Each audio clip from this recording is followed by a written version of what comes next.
Hallo, ihre betrügerischen Politiker. Hier ist eure Nemesis und der Verteidiger des grenadischen Volkes. Hello, you deceptive politicians. Here is your nemesis and the defender of the Grenadian people. Stick around. I will explain what I'm talking about. This is what intentional progress looks like. This land on which we stand today was acquired in 2023 by the government of Grenada. This administration came into office in 2022. In just 1 year after we assumed office, we purchased and designated this land for the new General Hospital. Okay, so you purchased the land. Was there any consideration as to the appropriateness of the land to be used for that Polaris hospital? What went into your consideration when you decided to purchase that land? Or is there a more sinister motive as to why you purchased the land from the said individuals that you decided to purchase it from? Could it be that it was quite possible these very individuals immensely supported you during the campaign, and in some respects, this could be seen as a sort of reward for that support? I don't know. Probably you guys can answer that question. But I pause to acknowledge the Nichols family, led by Mr. Leroy Nichols and Mrs. Margaret Nichols, for agreeing to sell the land to the government of Grenada, and by extension, the citizens of Grenada. So the question is, was the land sold to the citizens of Grenada? Or did you create a company to purchase the land? So on top of what you would make during the transaction of Polaris, you can also make money by having people purchase shares in that company that was used to purchase the land. Is that the aim? The question is that Grenadians should be asking, what are the restrictions, okay, in terms of conveyance that was initially held on that land? That land was sold for pennies on the dollar to the said individuals, and there were certain restrictive covenants on that particular plot of land. Now you guys are big-time lawyers, big-time paper-pushing lawyers. So let's ask this question. Who released those particular restrictive covenants on that parcel of land? Because I believe the initial restrictive covenant on that parcel of land was for it to be used only for agricultural purposes. Now the question is, the people adjacent to the property, dependent on the restrictive covenants, they themselves may have beneficiary interest in that land. So Cardi and the adjacent farmland owners, they in some respects should look into their beneficiary interest in that land. The lawyers of the opposition are sleeping because they themselves should do a thorough investigation as to those particular restrictive covenants on that parcel of land. Okay? Was that land only to be used for agricultural purposes? And was that put into place to protect the adjacent property owners, to benefit them? If that is the case, and the restrictive covenants run with the land and does not depend on the owner of the land, then maybe the adjacent property owners might just have some beneficiary interest in that land. So the question is, was there anything illegal done? Did anyone unilaterally release those particular restrictive covenants? That is the question to be asked. Because if there are beneficiary interests and if the land was sold with restrictive covenants which said it should remain agricultural land, and if that restrictive covenant was in place because of the surrounding adjacent properties which also have agricultural land, then guess what? The adjacent properties may have beneficiary interests in that particular parcel of land. So all those concerned, you guys are sleeping. I hope you will take the time to thoroughly research any restrictive covenants on that particular land. And just maybe I'm wondering if the reason that you purchased the land through a company is that you didn't want to make it look like you, the government of Grenada, the grantor, is releasing those restrictive covenants.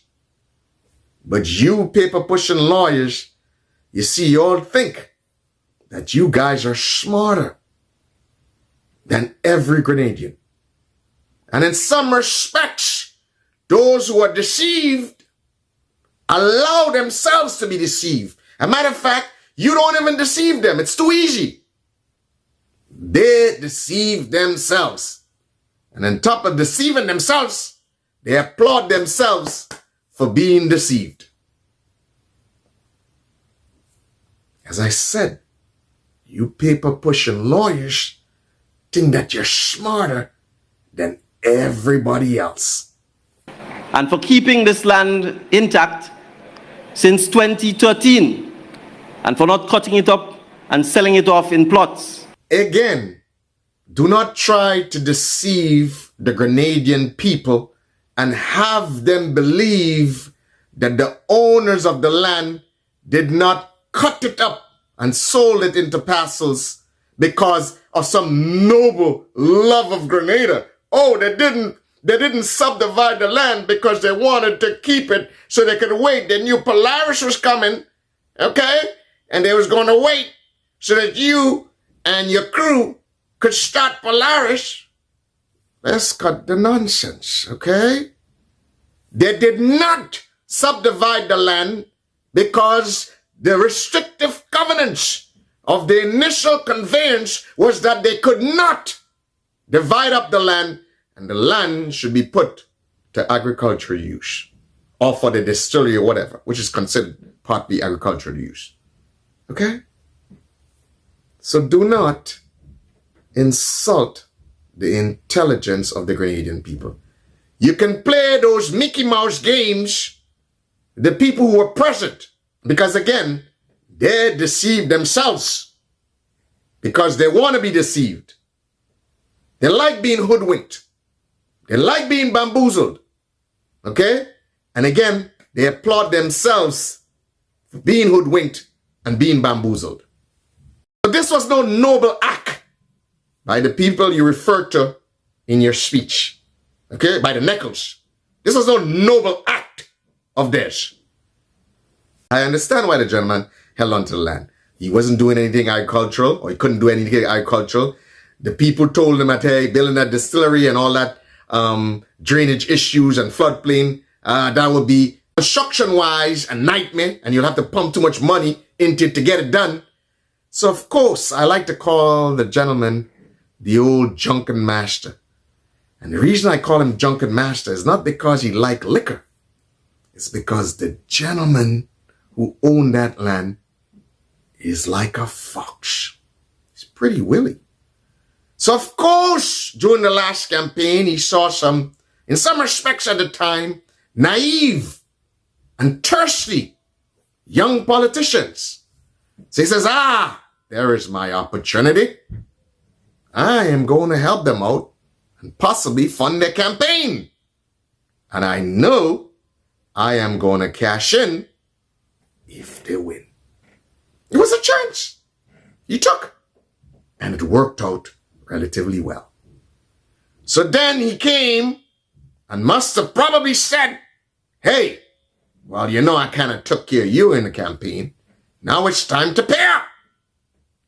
And I'm sure there is always crumbs and there's always pieces for everybody involved.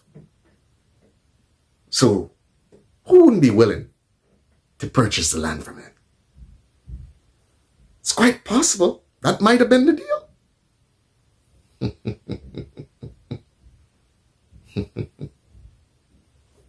Because in 2013, the then government of Grenada, which was then an administration led by the Honorable Tillman Thomas, had agreed with the same Neckles family to purchase this very said land to construct a general hospital. So the question that should be asked is, why didn't the Tillman Thomas administration do it? Were they advised against doing it because of the complexities of construction? I don't know. Were there legal ambiguities? Because if a river runs through that land, and as I said, if the initial conveyance involved restrictive covenants, okay, that in some respects allow adjacent properties to have beneficiary interest in the land, then we have to ask ourselves, what were the legal arrangement in this new purchase by that company that was set up by you guys? I would believe that the reason the initial restrictive covenants were put in place, it was not just for the land per se, but it must have involved some sort of beneficiary interest by the adjacent property owners. Okay? Because they also, some of them engage in agriculture. Okay? So I think they may have some sort of vested interest and should look into the transaction of that purchase. It should be thoroughly scrutinized, legally scrutinized, to see if there weren't any improprieties that affect their beneficiary interest. But it took 10 years of waiting. And a second chance came in 2023. And so I acknowledge a debt of gratitude to Mr. and Mrs. Neckles for recognizing the strategic importance of this land and in effect for keeping it. And the gentleman goes about showering more praises on the Neckles rather than appropriately showering praises on Mr. Tillman Thomas. If it was so much Mr. Tillman Thomas's idea to build that hospital, okay, since 2013, you would think that the gentleman would have praised him more. But he just briefly skimmed it over, you know, because of course, you know, he wants to praise the Neckles more. Yeah, he wants to be part of that petty bourgeois class. Yeah. Oh. And of course, I believe that there's a remnant of that perception, okay, of Mr. Tillman Thomas as they had with the previous NDC administration. Remember what they used to say about him? I'm not going to repeat it. It's despicable. But I am sure that the gentleman, the current PM, would have inherited that sort of perception of Mr. Tillman Thomas. So that is why you see him praising the Neckles rather than appropriately praising Mr. Tillman Thomas for having the initial idea of wanting to build a general hospital, possibly on that land. They must have sensed deep down, sooner or later, that the tide of change was going to come. Of course it's not by accident. Men like Mr. Neckles are proficient at their craft. They know when they smell possibility and opportunity, especially in naive, thirsty politicians. And of course, they could wine and dine people and have them believe that, hey, oh, welcome to the club. You're part of us now. You're one of us. So we are here not by accident. Some will say it's a con man job.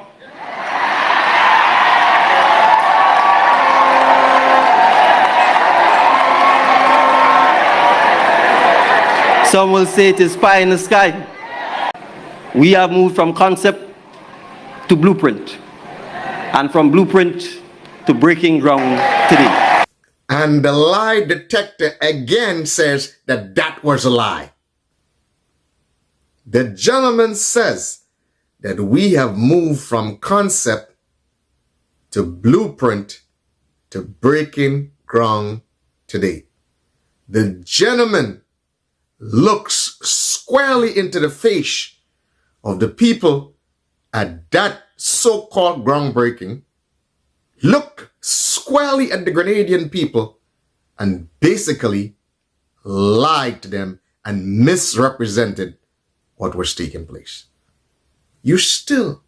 All you had up to that point was a concept plan. The German says we moved from concept to blueprint.